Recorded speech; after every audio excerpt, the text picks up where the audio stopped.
Hello everybody, welcome to my channel. Today's video I'll be reviewing this. This is Transformers Earthrise War for Cybertron Scorponok, this year's Titan class figure, and personally a long-awaited Titan class figure ever since I got Titans Returns Fortress Maximus. So it's really cool that we finally have his counterpart. Now here we have the front of the box. Very nice box art as always. Let's bring it a little closer here. You can see him grabbing Earthrise Optimus Prime here. You can see Double Dealer over here. And on this part of the box, you can see what looks to be Bumblebee. So maybe we'll get Bumblebee in Earthrise. Wouldn't be surprised if we do. And let's take a look at the back of the box.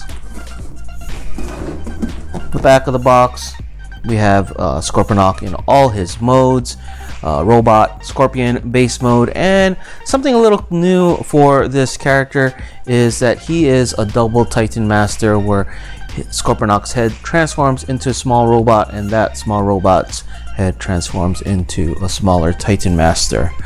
Okay, let's get this guy out of the box. Here is Scorponok out of the package, and there is a little bit assembly required. He does come with this tail piece, which you do have to attach. He comes with this claw shield, two double-barreled cannons, 3 blast effects, his instruction sheet, this decoder, and this large map. And let's take a look at the map real quick here. Looks like Cybertron in this map, and let's see what we got here. So here, the first location says Unicron, and then down here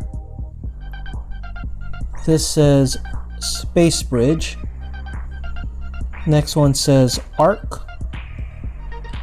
Then we have Nemesis, Quintesson, and the last one says Fool's Fortune. So maybe this is all a part of the upcoming show.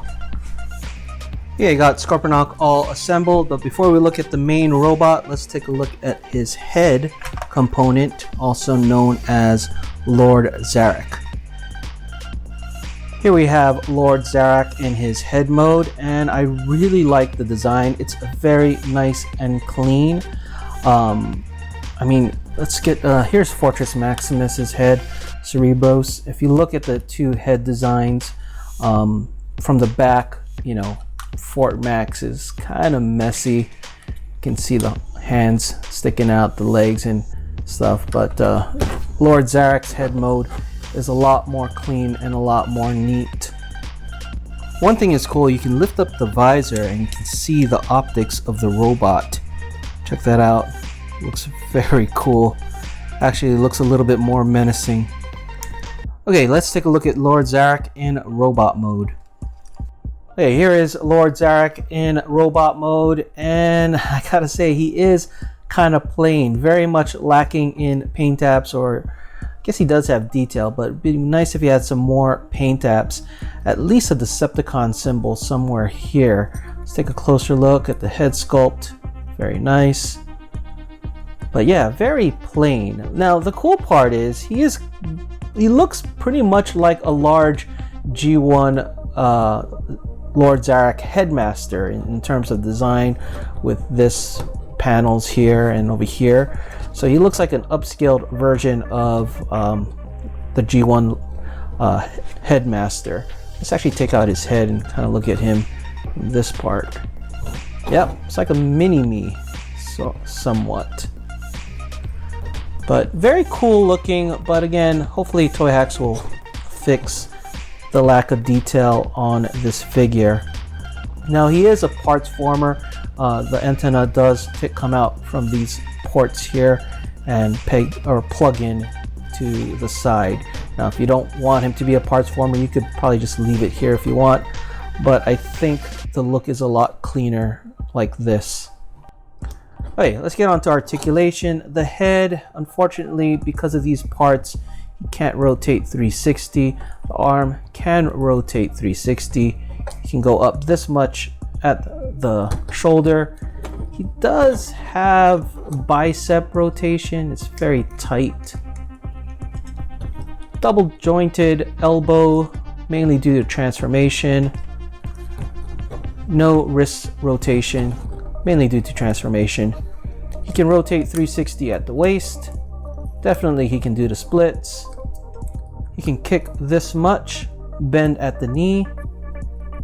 He can kick this far back because this panel is in the way. He does have thigh rotation, and he does have ankle tilt. And for some size comparisons, here he is next to Scrapface. As you can see, he is taller than, I guess, the smallest deluxe or one of the smallest deluxes in the War for Cybertron line. And here he is next to Cerebros, and you can see Cerebros is a lot taller, but he does form a lot bigger head with all these electronics inside of him. And here he is next to Voyager class Earthrise Skywarp. One thing is neat is you could put Lord Zarek onto Fortress Maximus's body. Now it doesn't clip in like Fort Max does, Cerebros does. Unfortunately, you can't fit Cerebros onto Scorponok's body. Okay, let's get these guys swapped so we can look at Scorponok himself. Here is Earthrise Scorponok in robot mode, and he looks very cool. I love that he is just a much more modern, up-to-date version of the G1 design. Very nice, clean paint apps on him. Love the metallic blue here. Almost looks as if it's transparent, but it is a metallic blue paint. Again, nice clean paint apps. Nice detail down to the leg. Love all the panel lining detail on the figure, which is prominent for War for Cybertron figures. Now the cool part with this piece is it is kind of hollow in the back with the tail, but having this piece here kind of hides and covers that hollowness. So like, let's remove it. There you go. You can see all that hollowness, but this kind of makes up for it. Now, my first impression with this figure was he is heavy. I actually weighed him in Omega Supreme. Scorponok actually is almost a pound heavier out of the box. And I gotta say though, he is very solid. When I hold him like this, there's no creaking at all. Unlike my Titans Returns Fort Max, you can hear all this creaking. It feels like he's gonna fall apart or something. I'm actually afraid that the plastic on him is going through a lot of stress. But Scorponok, on the other hand, similar to Omega Supreme, feels really solid.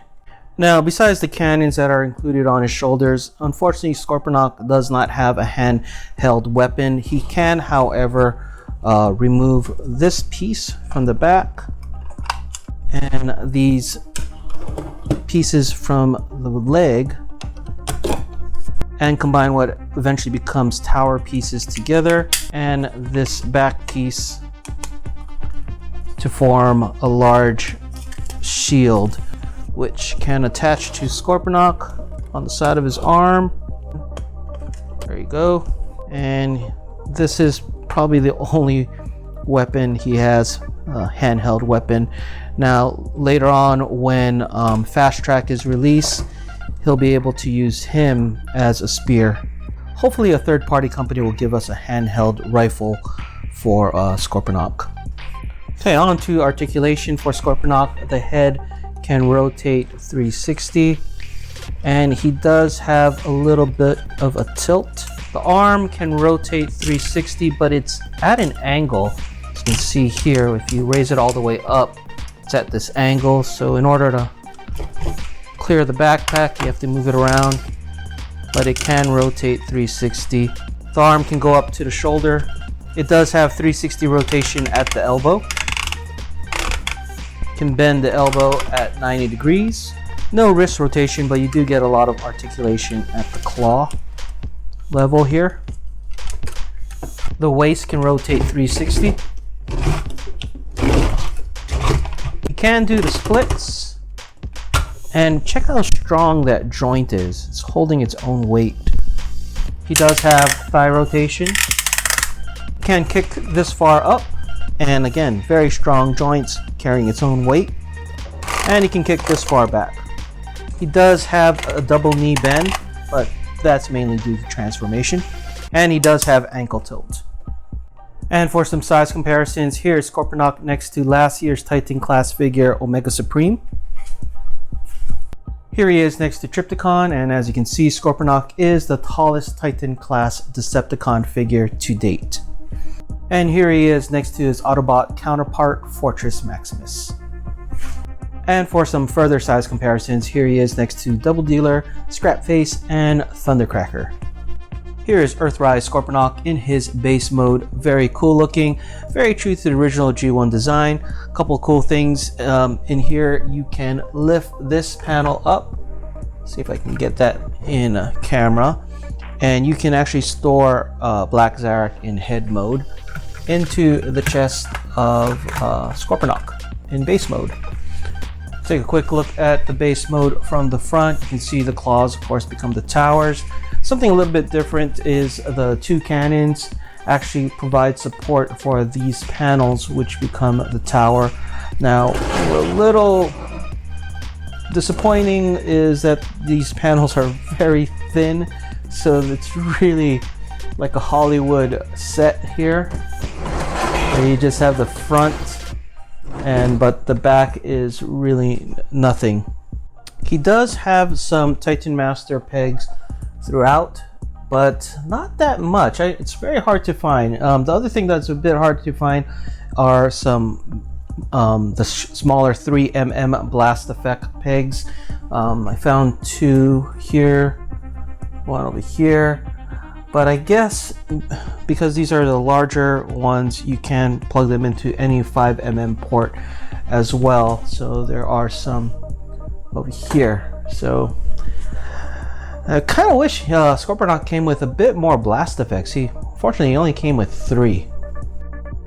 Now Scorponok has 2 ramps where you can connect other Micromaster bases like Grease Pit or any Siege Earthrise figure that has a ramp to Scorponok. That's one of the ramps. And the second ramp is here, and you can see I have Siege Astro Train connected to him. Now, unfortunately, those are the only 2 ramps that have the new connectors on him. It would have been nice if he had a connector in the back so you can add on towards the back, or even a connector in the front here so you can add on more bases in the front. And here we have him interacting with different classes of figures. We have some Micromasters here with the Prime Master shells. We have Voyager Thundercracker, Earthrise Wheeljack. I think I should have used Exhaust instead. And we have Scrapface and Double Dealer and Astro Train. So as you can see, he does interact well with various classes of figures. Okay, let's get him transformed into Scorpion mode. Here is Scorponok in Scorpion mode, and as you can see, he is very huge. He practically takes up all the table space that I have set up here. The design, again, is very true to the original G1 design, just a bit more updated, a bit more modern. Now, when this figure was first revealed, I thought I might have issue with the tail. The promo pics made it look a little bit too stumpy, but now that I have the figure in hand, I think the tail is just right. I think it looks perfectly fine. Love all the detail on this figure. If you bring it a little closer here, you can see all the panel lining detail on him. Along with the paint apps, nice clean paint apps in this mode. Love that they didn't skimp out on the paint. They painted both sides of his arm. You can see this side is painted along with the other side, so that is cool. But really no complaints with this mode. No major complaints. The biggest complaint I think I have is with the scorpion feet. So looking at the scorpion feet here, they are actually paired by 2s, as you can see. and articulated just here and here and here. But it would have been nice if they actually separated them so you could have a bit more posability with this, the legs. And it would have been nice if it had a bit more articulation where you could actually separate the legs, because yeah, they're gonna always be stuck together like this in Scorpion mode. Now the other issue, and it's really minor, I wish they gave us 2 sets of these double-barreled cannons, because in G1 they had total of 4 and you could put 2 more on the back. Now you do have this hole here, the 5mm port here, so it looks like maybe they planned for it, but maybe it just got cut in cost savings. I don't know, but would have been nice if we had a total of 4 of these cannons. Oh, one cool thing before I forget is you can open this part of the chest and Lord Zarek can ride inside of Scorponok in Scorpion mode. Very nifty, very cool. And for some quick size comparisons in Scorpion mode, here is Scorponok next to Earthrise Skylynx, Siege Jetfire, Earthrise Optimus Prime, and the Netflix exclusive Scrapface. Okay, let's get Scorponok transformed into robot mode for my final thoughts. So my final thoughts on Earthrise Scorponok. Overall, I am very pleased with this figure. I have very few and very minor gripes with it. The only biggest negative, I guess, for me would be Lord Zarek's lack of detail and the Scorpion legs. I do wish we got more cannons and more blast effects, but other than that, it's and those are really small minor gripes for me. I really hope Takara Tomy does a Black Zarek exclusive, hopefully, crossing my fingers. Anyway, that is it for this video. Let me know what you guys think in the comments below, and thanks for watching.